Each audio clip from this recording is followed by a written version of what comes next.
Grand Matin Sud Radio. L'édito politique. Bienvenue Laurent, bonjour. Bonjour Cécile, bonjour à tous. Alors Laurent, je sais que vous êtes un partisan pour que Jean-Paul Delevoye démissionne de son poste de ministre, mais honnêtement, est-ce que ce n'est pas exagéré de demander son départ alors qu'il a admis des erreurs et qu'il a promis de rembourser les sommes qu'il n'aurait pas dû percevoir? Non, ce n'est pas exagéré pour une question qui tient à l'éthique, car observez bien Patrick, dans sa déclaration d'intérêt initiale auprès de la haute autorité pour la transparence de la vie publique, Jean-Paul Delevoye n'a pas fait une omission, pas deux. Non, au total, il a commis 10 omissions, révélées jour après jour par la presse.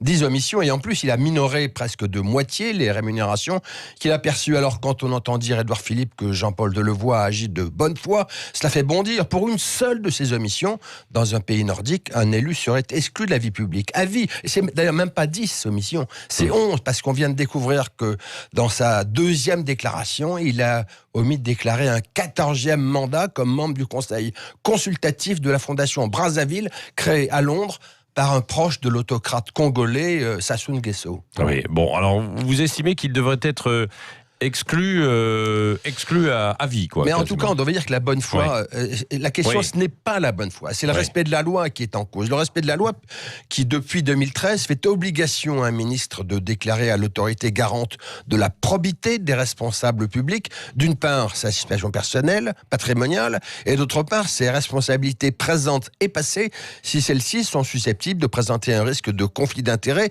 et d'influencer sa prise de décision future.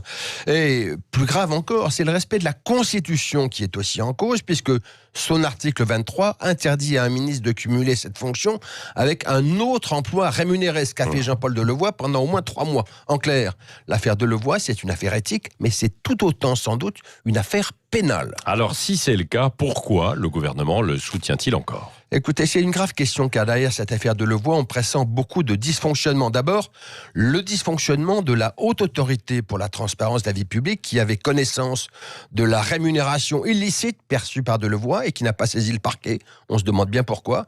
Et puis un dysfonctionnement de Matignon et de l'Élysée, qui, avant la désignation d'un ministre, sont informés par la direction des impôts et par le secrétariat général du gouvernement de sa situation financière et de ses possibles conflits d'intérêts.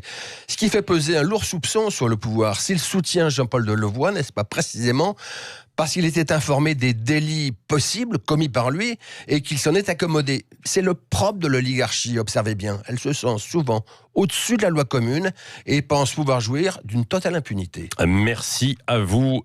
Donc Laurent Mauduit, vous revenez pour le petit déjeuner de l'actualité tout à l'heure à 7h moins le quart.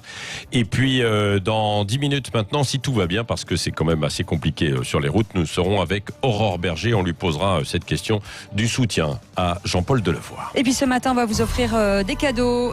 C'est le sapin de Noël de Sud Radio. Vous allez avoir la possibilité de gagner. Il y a des iPad Pro, des PS4, des séjours bel en bras en famille, des abonnements pour du sport. En tout cas, comment on dit ?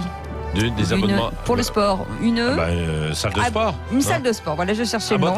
Il serait peut-être temps que j'y retourne, on voit que j'y vais pas beaucoup. Voilà, c'est ça. Des boîtes de Lego collector, des passes patrimoine, des écouteurs audio, enfin bref, des tablettes, il y a tout un tas de choses. Donc pour ça, il va falloir que vous nous appeliez au 0826 300 300 et on va faire tourner la roue des cadeaux avec le sapin de Noël et puis on va vous offrir des cadeaux et vous allez être le...